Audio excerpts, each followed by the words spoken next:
आज हम पढ़ने वाले हैं मॉलिक्यूलर बेसिस ऑफ इनहेरिटेंस। इसमें जो आपके लिए सबसे जरूरी चीज होती है, आपको पता होना चाहिए कि मॉलिक्यूलर बेसिस ऑफ इनहेरिटेंस ही नाम क्यों है। बेसिकली इससे पहले हम पढ़ चुके हैं कि क्रोमोसोम्स जो है वो इनहेरिटेंस के लिए रेस्पॉन्सिबल होते हैं। एक पीढ़ी से दूसरी पीढ़ी के अंदर कैरेक्टर्स का जाना किस पर निर्भर करता है? क्रोमोसोम्स। अब क्रोमोसोम में ऐसा क्या है जिसकी वजह से कैरेक्टर्स एक पीढ़ी से दूसरी पीढ़ी में जाते हैं? ठीक है, इतना आपको समझना है। तो इसलिए सबसे पहले जरूरी ये है कि आप लोग ये जानें कि पैकेजिंग कैसे होती है। डीएनए जो है वो क्रोमोसोम पे किस प्रकार से व्यवस्थित होता है, ये हम जानने वाले हैं। तो इसके लिए आपको मैं इसके बोर्ड पे बता देता हूँ।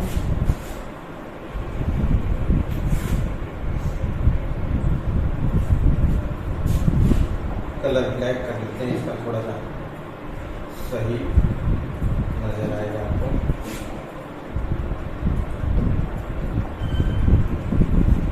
देखिए, आपने देखा है ये सेल है और सेल के अंदर ये न्यूक्लियस और न्यूक्लियस के अंदर ये, सिर्फ हाइपोथेटिकल डायग्राम हम बना रहे हैं क्योंकि वैसे तो क्रोमोसोम्स के रूप में नहीं होते हैं, सीधे थ्रेड्स के रूप में या क्रोमेटिन के रूप में होते हैं। ठीक है, अब इसमें किस प्रकार से अरेंज है डीएनए? आपके दिमाग में जो डीएनए की इमेज है वो केवल इतनी है कि ये डबल हेलिकल स्ट्रक्चर है। ठीक है, इस प्रकार से डबल हेलिकल स्ट्रक्चर, लेकिन ये डीएनए पर किस प्रकार से व्यवस्थित है ये हमें देखना है। तो इसमें कुछ लेवल की पैकेजिंग होती है जो कि अभी हम जानने वाले हैं। आपने नाम सुना होगा हिस्टोन प्रोटीन। हिस्टोन प्रोटीन, ठीक है, अभी उनके साथ इसकी पैकेजिंग होगी। तो हिस्टोन प्रोटीन्स का ओक्टामर होता है, केवल एक ओक्टामर नहीं, कई आएंगे। यहाँ पे देखिए डीएनए जो है वो इस प्रकार से इसके चारों ओर रोल अप होता है। डबल हेलिकल स्ट्रक्चर है। इसके चारों जो टर्न लेगा लगभग 1.8 टर्न है, पूरे 2 टर्न नहीं, पौने 2। ठीक है, और ये जो बीच में दिख रहा है ये क्या है? ओक्टामर है किसका? Histone protein. इसके अंदर H2A, H2B, H3 और H4 4 टाइप के हिस्टोन प्रोटीन है और सबके 2-2 मॉलिक्यूल ग्रुप। तो कितने हो गए? 8। इसीलिए इसको क्या बोलते हैं? ओक्टामर। तो इसको कोर पार्टिकल भी बोलते हैं विद डीएनए।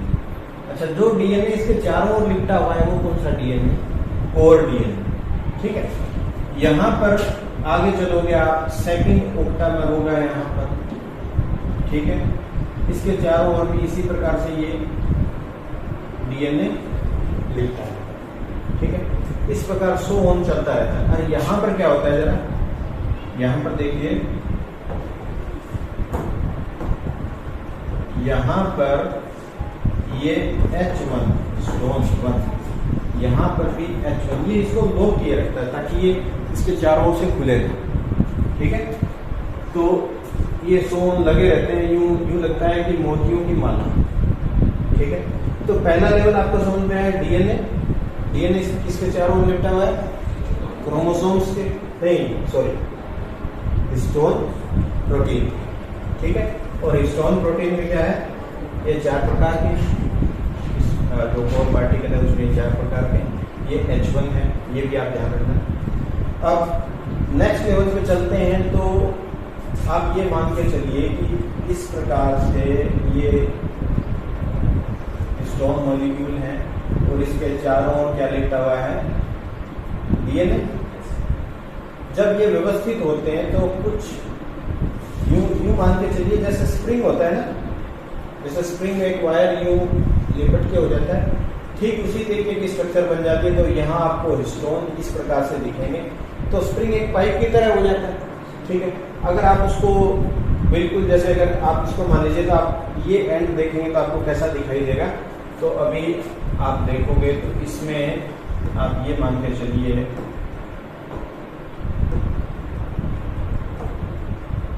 इसमें जो हिस्टोन आपको दिखाई देंगे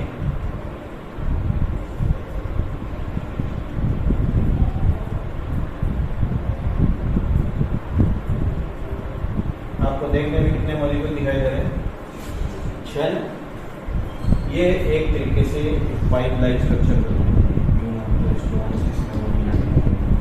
तो इस स्ट्रक्चर को कह देते हैं सोलेनोइड। देखिए इससे पहले जो थी ये, इसको आप क्या बोलेंगे? न्यूक्लियोसोम। न्यूक्लियोसोम। डीएनए किसके चारों लिखा हुआ है? स्टोन के, और इसको आपने क्या कह दिया? न्यूक्लियोसोम। और न्यूक्लियोसोम ने आगे क्या बना दिया? सोलेनोइड। ठीक है, नेक्स्ट लेवल ऑफ पैकेजिंग आ गया। इसके बाद जो आगे आप देखने वाले हैं ये जैसे क्रोमोसोम का फ्रेमवर्क इसी तरीके का होता है, ऐसा ही बनाते हैं। ठीक है, और इसके ऊपर जब जो सोलेनोइड स्ट्रक्चर है वो आएगी, जरा देखो जरा सोलेनोइड बनेगी।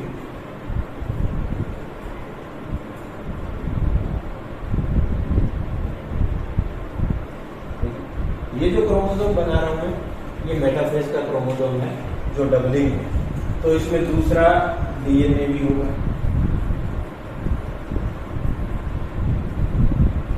इस प्रकार से व्यवस्थित होता है। तो ये जो पूरी स्ट्रक्चर है ये कहलाता है क्रोमोसोम। क्रोमोसोम के अंदर ये जो आप अंदर की तरफ व्हाइट कलर का देख रहे हो, ये कौन सा है? Scaffold protein.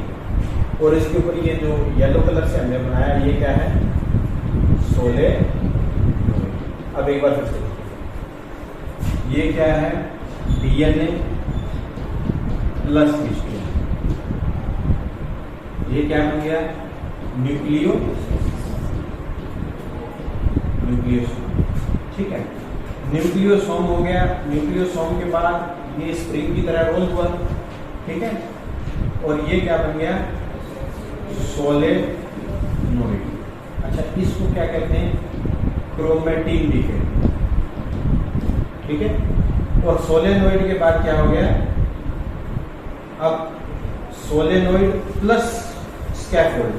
देखिए स्कैफोल्ड और आ गया इसके अंदर। फिर क्या बन गया? क्रोमोसोम।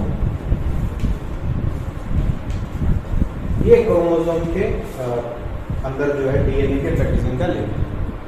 ठीक है, तो इसलिए आपको समझ में आया कि क्रोमोसोमल थ्योरी ऑफ इनहेरिटेंस में तो केवल हम क्रोमोसोम के हिसाब से बात कर रहे थे। तो यहाँ डीएनए जा रहा है, तो डीएनए किस प्रकार से कैरेक्टर्स को कंट्रोल करता है, उस हिसाब से इस चैप्टर को जो है मॉलिक्यूलर बेसिस ऑफ इनहेरिटेंस।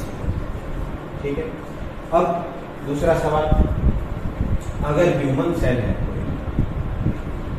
ठीक है, ये न्यूक्लियस, तो इसके अंदर कितने डीएनए के पार्टिकल्स हैं?